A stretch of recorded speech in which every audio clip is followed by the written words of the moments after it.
All right, we have another question that came in via Facebook, and it reads, there seems to be some indication that early followers of Christ, like other civilizations, believed in reincarnation. They say you are John the Baptist or Jeremiah. Jesus goes on to say Elisha must come first. But then it says the disciples realized he was talking about John the Baptist as Elisha. What does this mean? And this was a part of our tease earlier. Is definitely something that's stuck into my head because it's true. I was just reading John and I bumped into that. So Pastor Oleg, can you please explain what's going on here?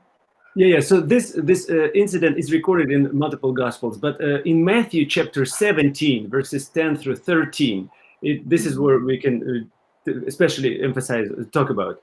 So first we see that, and the disciples asked Jesus, why do the scribes say that first Elijah must come?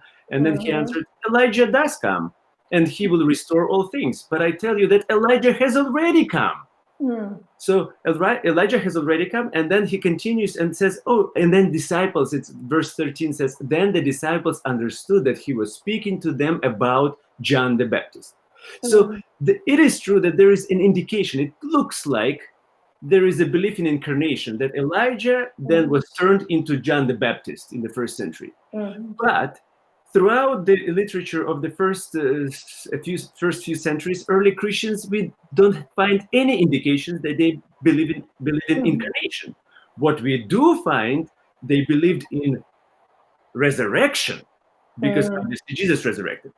But this story is what is also significant. This story is actually follows the story of transfiguration. Remember, transfiguration, Jesus was on the mountain, and who appeared to the disciples when Jesus was standing on the mountain? Moses on the right side, and on the left side, sorry, I'm missing those. Anyway, one side Jesus, one side, Moses one side, and one side Elijah. Yes. So when they come down, they have these questions: who are you, Jesus? Who are you? We see this transfiguration. Maybe you're the promised Messiah. And then Jesus says, yes, look at this. You saw John the Baptist. He is just like Elijah, promised in Malachi chapter 4, verses 5 and 6. And of course, that is why I am the Messiah. But don't tell anybody yet. And then it continues. So that's what is happening. Excellent explanation. Pastor Andrea, is there anything you'd like to add to that? Yes, I love the explanation that that did. And I just want to add that there's a big word that Bible scholars use called typology.